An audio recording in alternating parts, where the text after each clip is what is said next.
말씀 아모스 4장 6절에 13절 말씀으로 지금도 늦지 않았다라는 제목으로 하나님 말씀 증거합니다. 살다 보면요 잘하는 일이 곧 잘못하는 일이 있지요. 그런데 잘못하면 혼나지요. 잘하면 칭찬을 받습니다. 근데 아무리 사람이 속 좋은 사람이라도 혼나면 기분 나쁘죠? 기분 좋은 사람 없습니다.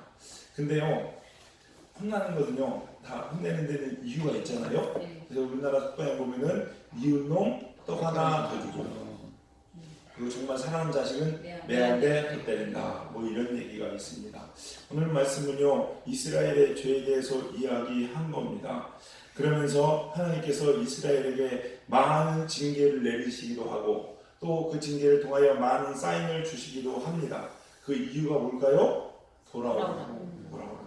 그래서 오늘 본문의 말씀을 보면 6절부터 11절까지 계속되는 반복이 있는 말씀이 있는데 뭐라고 말씀하시느냐? 뭐 하였으나 너희가 내게로 돌아오지 아니하였느니라. 하나님께서 이렇게 했는데 안 돌아왔다는 거예요. 이렇게 했는데도 안 돌아왔다는 겁니다, 여러분. 이런 말을 반복하는 것을 볼 수가 있습니다. 오늘요 이 본문의 말씀을 통해서 지금도 늦지 않았다라는 제목으로 우리에게 주시는 교훈의 말씀을 살펴보면서 은혜의 시간이 되기를 간절히 소망합니다. 첫 번째, 기회가 있다는 거예요. 아직 늦지 않았다라는 겁니다, 여러분. 아직 늦지 않았다. 하나님께서요 우리를 사랑하시기에 우리를 징계하십니까? 안 하십니까? 하십니다. 여러분 부모님이요 여러분 사랑하시기 때문에 여러분에게 매를 드는 것이고 여러분이 싫은 얘기를 하는 겁니다, 여러분. 싫은 얘기 하는 부모는 좋을까요? 안 좋습니다, 여러분. 싫은 얘기 하는 건 참 어렵습니다, 여러분. 그러나 해야 됩니다. 왜? 사랑하기 때문에, 자녀이기 때문에 그렇게 한다는 겁니다. 근데 말을 안 들으면 어떡하나요? 회초리를 들기도 합니다. 왜 그래요? 사랑하기 때문에 그렇다는 거죠. 그러면서 돌아서기를 바란다라고 이야기합니다. 하나님은요 이스라엘에게 많은 징계를 내리셨습니다. 거기 보니까 양식이 떨어지게 했대요. 먹을 게 없게 했대요. 나라를 가난하게 만들었습니다. 여러분 나라가 가난한 건 대통령 탓입니까? 아니요. 아니죠. 하나님 그렇게 하신 거예요. 그거 아셔야 돼요. 근데 정치를 못했느니 정치가 뭐 개판이니 막 이런 얘기 하시는데요. 그런 게 아니에요, 여러분. 하나님 그렇게 하신 거예요. 그럼 부하게 하신 거 누가 하신 거예요? 하나님이 하신 거예요, 여러분. 하나님이. 별소리 다 해야 돼요. 하나님의 백성은 하나님이 하십니다. 거기 보니까요 가뭄이 내렸대요. 그래서 어디는 물이 있는데 어디는 물이 없게 한대요. 요즘도 이런 일이 있어요, 없어요? 있지요. 한쪽에서는 물난리가 나서 난리를 칩니다. 근데 한쪽에서는 가뭄이 쩍쩍 갈라져서 물이 없어서 물 받으러 다녀요, 여러분. 우리 조금만 이 나라에서도 이런 일이 일어납니다. 누가 하셨어요? 하나님이 하셨어요.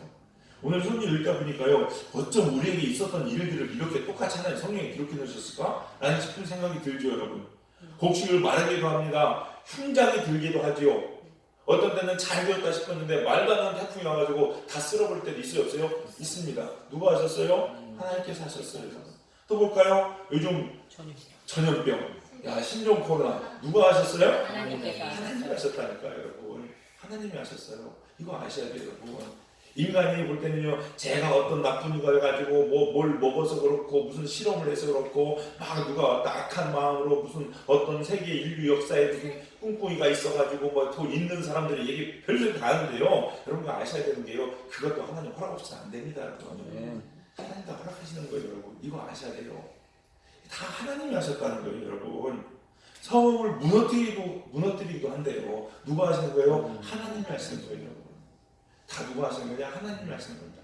그러면은요, 중요한 것은 왜 하나님이 이렇게 하시냐는 거예요. 하시냐는 거. 뭐예요? 돌아오라고. 이게 핵심이에요, 여러분. 핵심이에요. 우리는요, 근데 기도하는 것들 보면요, 참 잘못된 거, 번지수가 잘못됐다니까요, 여러분. 내가 하나님 앞에 또 겸비하여 설 생각은 안 하고요, 하나님 이 어려움 해결해주세요, 어려움 해결해주세요. 이 어려움은요, 내가 하나님 앞에 겸비하면 다 끝나는 겁니다, 여러분. 그거 하라고 하나님께서 어려움 주시는 거거든요. 근데 그건 안 하고요, 자꾸 이 문제만 해결해달라고 해요. 근데 그러면 뭐예요? 뿌리가 그대로 있는 거예요, 죄의 뿌리가. 잡초의 뿌리가 그대로 있으면 아무리 짓밟아도요, 한 일주일 있으면 또 납니다, 여러분. 아세요? 잡초 뿌리를 뽑아내야죠, 여러분. 그래야 잡초가 안 나죠.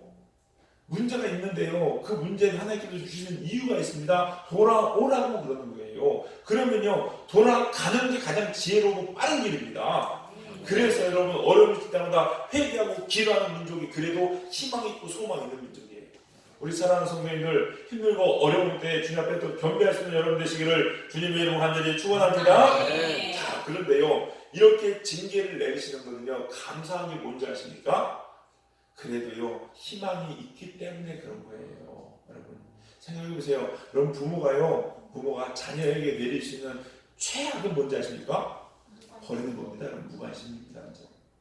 내버려 두는 거예요. 나쁜 짓을 하건 말건 넌 네 알아서 하라. 신경 안 쓰는 거예요. 여러분 그러다 너 죽건 말건 이게 최악입니다. 최악. 그러나 어쨌거나 부모가 매를 드는 것은요 그래도 걔한테 뭐가 있으니까 희망이 있으니까 소망이 있으니까 매를 드는 거예요. 여러분 징계의 이유는요 하나입니다. 뭐라고? 돌아오라고요. 이 말은 완전히 끝난 것이 아니라는 말입니다. 여러분 아직 기회가 있다는 거예요. 여러분 포기한 자는요 하나님은 징계하지 않으십니다. 뭐 하지 않습니까? 심판하십니다. 여러분 심판은 끝이에요. 심판대 앞에 서면은요 더 이상 회복할 길이 없습니다. 여러분 그거는요 정말 하나님께서 심판 내리시는 거죠. 무서운 겁니다. 여러분 그러나 하나님께서요 계속해서 우리를 책망하시고 자꾸 치시는 이유는 뭐냐? 아직도 하나님 우리에게 기회를 주시는 거예요. 늦었어요? 안 늦었어요? 늦지 않았다는 겁니다. 여러분 그거 하셔야 돼요. 여러분 그러니까 늦지 말고 돌아오셔야 됩니다. 하나님은요 우리를 끝까지 지키십니다. 이사야서 42장 3절입니다. 찾아볼까요?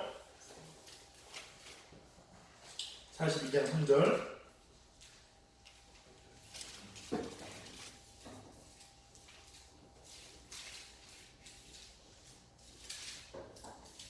같이 읽겠습니다. 시작. 상한 갈대를 꺾지 아니하며 꺼져가는 등불을 끄지 아니하고 진실로 정의를 시행할 것이며. 네. 하나님은요 포기하지 않으십니다. 여러분 우리가 꺼져가는 것 같아도요 끝까지 하나님 우리를 포기하지 않으세요. 그러기에 하나님께서는 여러분에게요 때로는 책망도 하고 때로는 징계도 주시고 때로는 어렵게도 하시고 때로는 격려하기도 하시고 때로는 동자를 붙이기도 하셔서 어떻게든지 살리시는 게 하나님의 마음입니다. 우리 사랑하는 성도님들 이 마음을 알았다면 조금 어려운 일이 있으면요 하나님을 다시 한번 보시기 바랍니다. 힘들고 어려울 때마다요 자꾸 막 이거 어떻게 할 것이 아니라요 눈을 들어서 주변 두리번두리번 하지 마시고요 하늘을 볼 수 있으시기 바랍니다. 그러면 삽니다. 그러면 살아요. 여러분 어려울 때마다요 혼났다고 하나님 내게 징계받았다고 삐져가지고 다른 데로 가지 마세요. 여러분 제가 레아세아를 키우다 보니까요 애들을 미워할 수 없는 이유가 뭐냐면요 애들은 그런 것 같아요. 여러분 너 음식 잘못했지? 뭐 혼냅니다. 회초리 뗀다고 막 매일 들어요. 그러면요 맞고서 어떡한지 아십니까? 맞고서 저한테 와요. 와서 안겨요. 진짜 참 그게요 그러면 사람이요 참 이상합니다. 뭘 잘했다고 와가 아니라요 그 마음이 다 녹아져요. 참 희한하더라고요. 그거 그냥 안아주게 돼요. 그리고 한 얘기가 아팠어? 이거 물어보게 돼요. 여러분 그러면서요 달랩니다. 그러지 마. 너 그러면 안 되잖아. 나쁜 거잖아. 그러면서 제 마음이 더 아파요. 저 사람으로 안아주게 돼 있어요. 하나님도 똑같아요. 하물며 인간도 그런데요 하나님 앞에 혼났을 때요 단단 혼났다고 하나님 삐져가지고 교회 안 하고 이렇게 하지 마시고요 하나님 저 맞았어요. 하나님 저 혼내셨죠. 하나님 잘못했어요. 그래서 하나님 앞에 앉으면요 세상이 그 때릴 것 때문에라도 하나님이요 계획하지 않았던 것도 주시지 않겠습니까? 애 때리면 어떤지 아세요 여러분? 걔 달래주고 싶어서 그냥 안 줘줄 때는 아이스크림 한 개 더 주고 싶고요 그게 부모 마음이더라고요. 하나님도 똑같아요. 여러분 설령 잘못할 수도 있고요 하나님의 징계받을 수도 있죠. 여러분 그럴 수 있습니다. 그러나 그럴 때일수록 더 하나님께 달려나오세요. 여러분 그러면은 계획하지 않았던 것이더라도 하나님께서 큰 상으로 여러분에게 부어주시고 위로를 주실 줄로 믿습니다. 지금도 늦지 않았다. 두 번째는요 뭔지 아십니까? 우리가 하나님 만나기를 준비하셔야 됩니다. 아주 중요한 겁니다. 하나님 만나기를 준비하셔야 됩니다. 우리 12절 보시겠습니다. 우리 12절 우리 같이 한 목소리 한번 읽어보도록 하겠습니다. 본문 12절입니다. 시작. 그러므로 이스라엘아 내가 이와 같이 내게 행하리라. 내가 이것을 내게 행하리니 이스라엘아 내 하나님 만나기를 준비하라. 뭐라고요? 하나님 만나기를 준비하라. 한 번 죽는 것은 한 번 모든 사람에게 정해진 겁니다. 그 이후에 뭐가 있어요? 심판이 있습니다. 모든 사람은요 다 하나님 앞에 서게 되어 있습니다. 그 하나님 앞에 섰을 때는요 내 인생에서 있었던 모든 일들을 하나님 앞에 다 알게 됩니다. 다른 사람은 절대 몰랐고 나 혼자 지은 골방에서 지은 죄까지도 하나님 앞에 다 아는 거예요. 마치 비디오가 틀어지듯이 내 삶에 감출 수 없는 모든 것들이 하나님 앞에 낱낱이 드러나게 되어 있다는 겁니다. 여러분. 마치 법정에 서가지고 자기 한 일을 심판받듯이. 여러분. 그러면요 우리 어떻게 살아야 될까요? 어떻게 살아야 되냐면요 그걸 준비하면서 사셔야 돼요. 여러분. 내가 하나님 앞에 갔을 때 내가 왜 오늘 이런 행동을 했으며 내가 왜 저 사람한테 저렇게 행동했으며 내가 이 일할 때 내 마음이 어땠으며 이거 하나님 앞에 다 알아야 된다고요. 여러분. 그러면요 죄 질 수 있을까요? 죄는요 가만히 보면요 보는 사람 없으니까 집니다.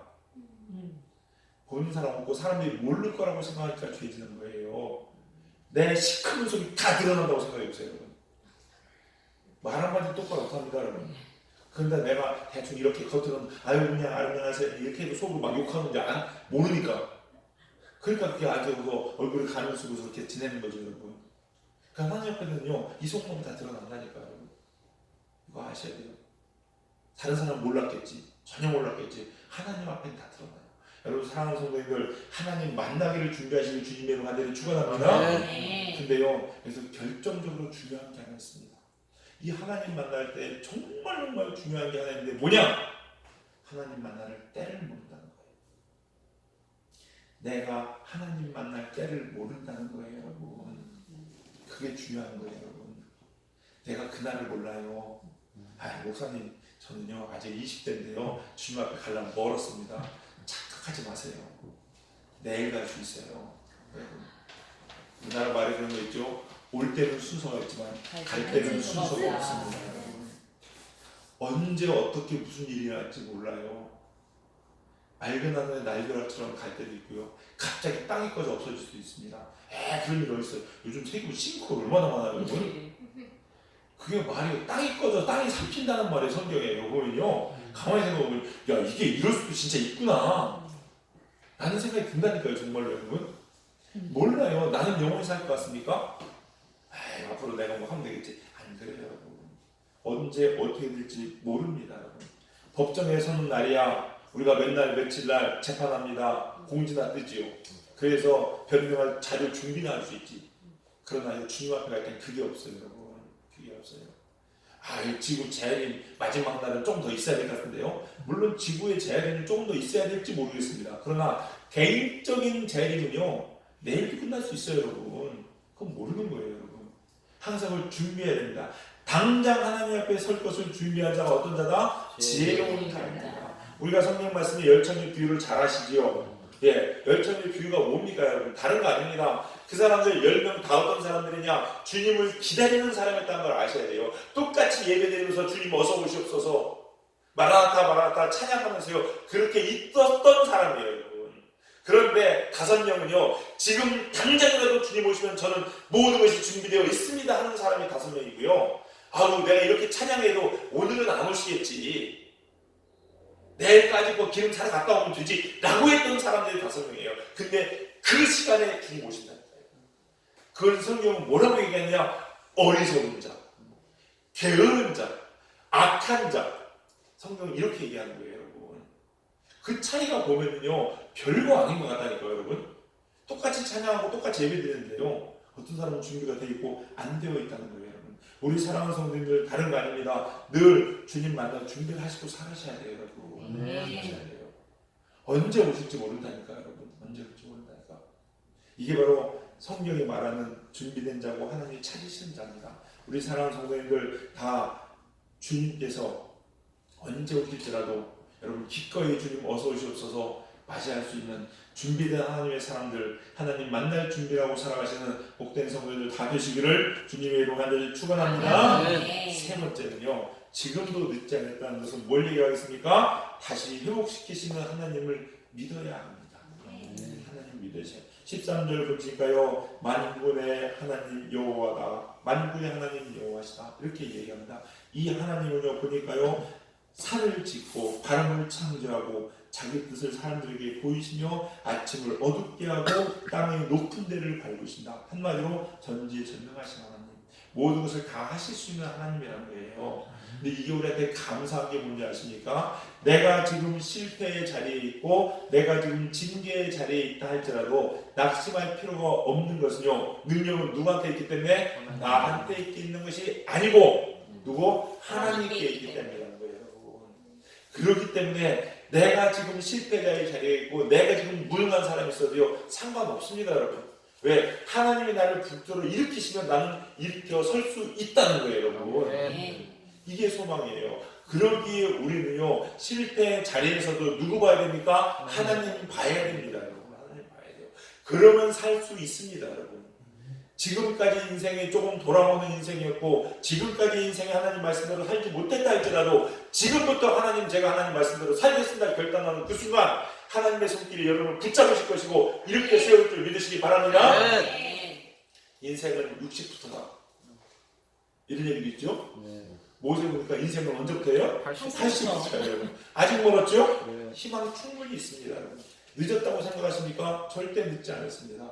제가 보니까 유명한 화가들, 미국 애들 이름 기억하는데 막 작품 하나에 몇백만 원씩 파시는 분들, 은퇴 다 하고요, 70 넘어가고요, 할 일 없어 70이 와가지고 그림 공부 시작했는데요, 세상에 80대 넘어가지고 작품 전시회라고요, 그 그림 작품이요 몇백만 원씩 팔려 나가더라고요, 여러분. 늦지 않습니다, 여러분. 왜? 하나님이 붙잡아주면. 성경 말씀 보시겠습니다. 에스겔서 37장을 찾읍시다. 에스겔서 37장 3절부터 10절까지인데요. 먼저 3절만 한번 읽어보겠습니다. 에스겔 37장 3절입니다. 1209년쯤에 있습니다. 3절 우리 같이 한번 읽어보겠습니다. 시작. 그가 내게 이르시되 인자야 이 뼈들이 능히 살 수 있겠느냐 하시기로 내가 대답하되 주 여호와여 주께서 아시나이다. 이게 무슨 얘기입니까? 하나님이 에스겔을 데리고 갑니다. 에스겔을 데리고 갔는데 뭐냐, 그 골짜기에 마른 뼈들이 막 뼈. 그러니까 사람이 죽어서 있잖아요. 시신은 다 살기는 싹 없어졌어요. 그리고 뼈조차도 이제 수분 다 말라졌어요. 되게 죽은 지 오래됐다는 얘기잖아요. 그 뼈들이 막 널려 있습니다.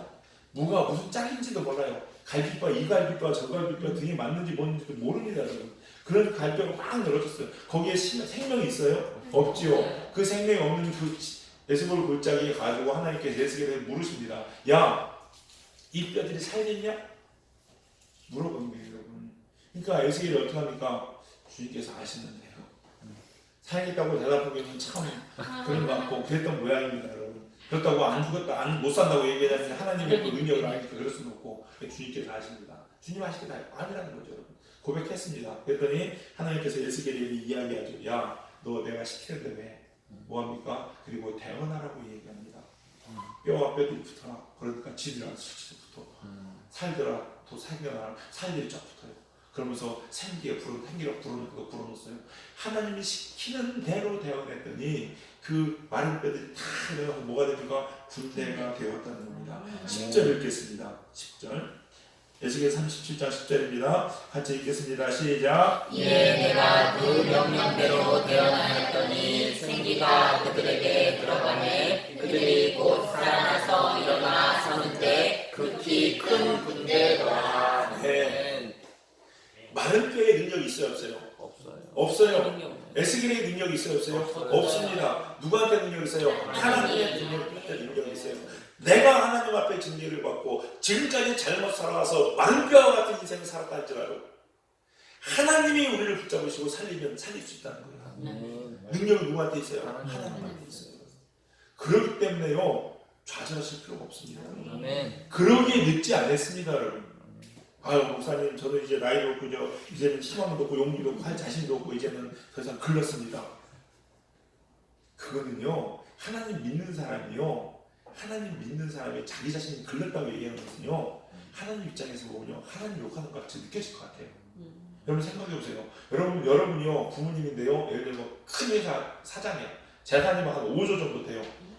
오전하는 거 감이 안 오시죠 여러분? 네. 평생 써도 못 씁니다. 그거 아세요? 아. 가족이 돈 쓰려고 돌아다녀도 다 못 써요 그 돈. 그런 분이 가지고 있어요. 근데 자식이 뭐 하나 조그만 구멍가게 하나 하다가 실패했다고 아버지 저는 글렀습니다. 저를 포기하시죠. 전 나가 죽겠습니다. 이래버리면요 아버지 마음이 어떨까요? 야 내가 네 아버지야. 그거 나한테는 그냥 지나가다가 심심한 것 같아 강물에 뻘어부는 돈도 안 돼. 코 푸는 돈도 안 돼. 근데 네 그거 안 됐다고 지금 뭐 하는 거야? 낙심한다고? 아버지가 얼마나 서운하고 화날까요 여러분? 안 그래요? 여러분도 마찬가지예요 여러분. 지금까지 뭐 잘못했다 칩시다. 그게 무슨 상관입니까 여러분? 여러분이 제가 볼 때는 마른 거다 뭐 뼈보다 훨씬 낫잖아요. 안 그래요? 네. 마른 거 기도하지도 못하잖아요. 네. 우리 기도를 할 수 있잖아요. 뭐가 부족해요? 근데 왜 안 되냐고요? 왜 늦었냐고요? 그렇지 않다는 거예요 여러분. 하나님이 행복시키시면 다 행복할 수 있어요. 아멘. 우리는 뭐 해야 돼요? 그냥 순종하면 됩니다. 에스겔에게 능력이 있었던 게 아니지만 에스겔이 하나님 시킨 대로 대원하라니까 대원하고 하라니까 하고 그러니까 그 일들이 일어난 거예요. 그러면요 지금부터요 늦지 않았습니다. 하나님이 시키는 대로 지금부터라도 하나님 말씀대로 하면요 여러분은 반드시 일어나게 될 줄로 믿으시기 바랍니다. 네. 순종이 중요한 겁니다. 지금까지 까짓거 조금 잘못 살았고 돌아온 인생이라 할지라도 앞으로 하나님의 큰 축복을 받고 큰 일을 이루기에는 절대 늦지 않았습니다. 왜? 하나님의 손이 있기 때문에. 우리 사랑하는 성도님들 이 희망과 소망을 꼭 가지시기 바랍니다. 네. 나를 보지 마세요 여러분. 자기 봐봤자요 실망밖에 안 되잖아요. 안 그래요? 거울 한번 보세요 여러분. 깜짝깜짝 놀라지 않습니까 여러분? 저 누구야? 하나님 보세요 하나님. 네. 그러면요 어떤 용기도 생겨나고요 어떤 소망도 생겨나고요 안 보이는 길도 보이고요 다 됩니다. 우리 사랑하는 성도님들 절대 늦지 않았습니다. 꼭 여러분의 삶이 하나님 앞에 징계받는 삶을 사는 것 같습니까? 또 여러분의 삶이 조금 하나님 혼나는 삶을 살고 좀 돌아온 삶을 살고 잘못된 삶을 살았습니까? 네 그럴 수 있습니다. 그러나 그게 다가 아니에요. 왜? 하나님이 계시기 때문에 하나님이 우리를 붙잡고 계시기 때문에 우리 사랑하는 성도님들 이 모든 것 또한 하나님의 사랑이라는 걸 꼭 기억하시면서 다시 한번 하나님으로 인하여 용기내고 힘낼 수 있는 여러분 되시기를 그래서 주님 앞에 나아가는 그날 하나님 앞에 감사하며 찬양하며 나갈 수 있는 복된 성도님들 다 되시기를 주님의 이름으로 간절히 축원합니다. 네. 기도하시겠습니다. 사랑과 은혜가 풍성하신 주님 감사합니다. 오늘 또 생명의 말씀을 저에게 주셨습니다. 하나님 이 말씀 우리가 꼭 기억하게 하여 주시옵소서. 지금 나에게 있는 모든 환경을 통하여 하나님께 더 나아가는 기회 되게 하여 주시옵시고 내가 아니라 하나님을 의지하고 하나님만 바라보며 용기내고 힘내어 일어설 수 있는 우리 성도님들 다 될 수 있도록 인도하여 주시옵소서. 지금부터의 삶이 주님 만나기를 준비하는 삶 되게 하여 주시옵시고 주님 앞에 갈 때에 찬양하며 기뻐 뛰며 나갈 수 있는 복된 성도님들 될 수 있도록 인도하여 주시옵소서. 성령님께서 우리와 함께할 줄 믿고 감사드리며 예수님의 이름으로 기도에 싸움나이다. 아멘.